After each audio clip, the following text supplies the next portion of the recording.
Assalamualaikum warahmatullahi wabarakatuh. Halo anak-anak, bagaimana kabar kalian hari ini? Semoga senantiasa sehat dan tetap semangat. Pada kesempatan hari ini, kita akan belajar tentang tema 1, subtema 4, pembelajaran 3. Anak-anak, apakah kalian sudah siap untuk belajar? Kalau sudah siap untuk belajar, silakan dipersiapkan alat tulisnya. Selanjutnya, kita berdoa menurut agama dan keyakinan masing-masing agar dalam pembelajaran kita diberikan kemudahan. Berdoa dimulai. Berdoa selesai. Anak, adapun tujuan pembelajaran kita pada kesempatan hari ini, yang pertama, setelah membaca teks, siswa dapat menuliskan jenis-jenis bunga sesuai dengan cara berkembang biak dengan tepat. Kemudian yang kedua, setelah mengamati contoh, siswa dapat membuat karya dari macam-macam teknik potong dalam suatu karya keterampilan atau merobek dan menggunting dengan rapi. Kemudian yang ketiga, setelah mengamati contoh, siswa dapat memecahkan masalah sehari-hari yang melibatkan pembagian dengan benar. Beberapa negara memiliki bunga nasional. Bunga nasional adalah bunga yang mewakili karakteristik sebuah bangsa dan negara. Misalnya, bunga tulip dikenal sebagai bunga negara Belanda, bunga mawar lebih dikenal sebagai bunga negara Inggris.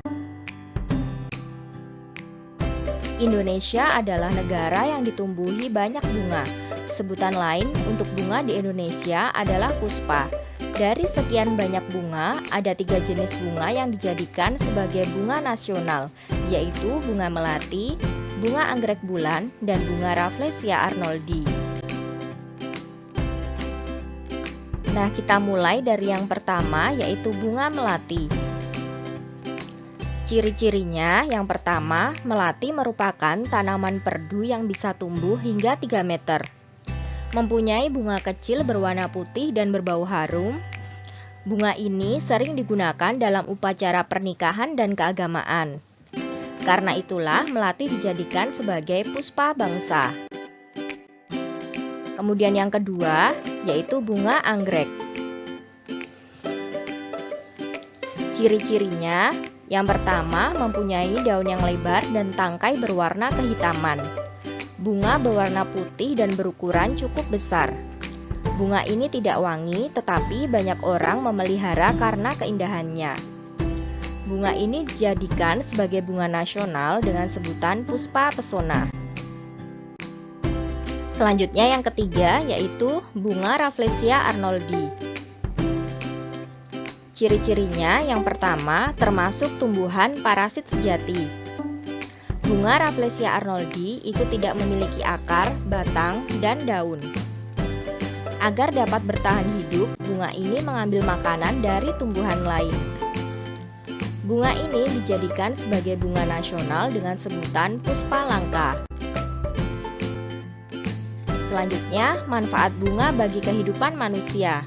Yang pertama, itu untuk keindahan. Kemudian, sebagai hiasan atau pajangan.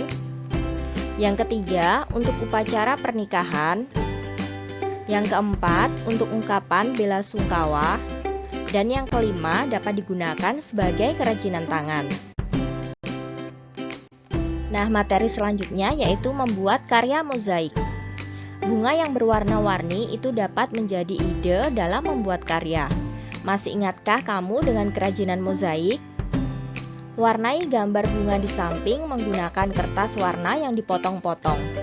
Kertas potong dapat diperoleh dengan menyobek atau menggunting.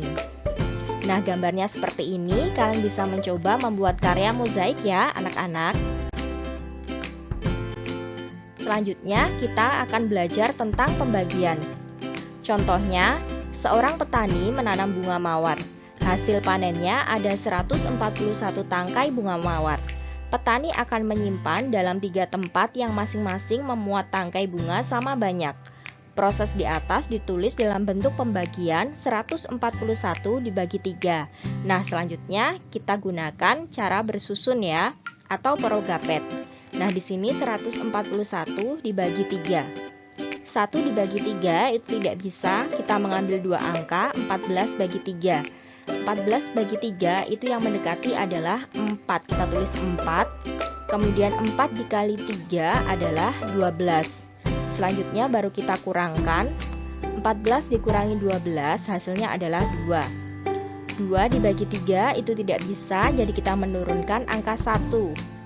Jadi 21 dibagi 3 hasilnya adalah 7. 7 kali 3 hasilnya adalah 21. Kemudian kita kurangkan hasilnya adalah 0. Jadi 141 dibagi 3 itu sama dengan 47. Nah anak-anak, demikianlah materi pembelajaran kita pada kesempatan hari ini. Semoga pembelajaran hari ini bermanfaat ya. Wassalamualaikum warahmatullahi wabarakatuh.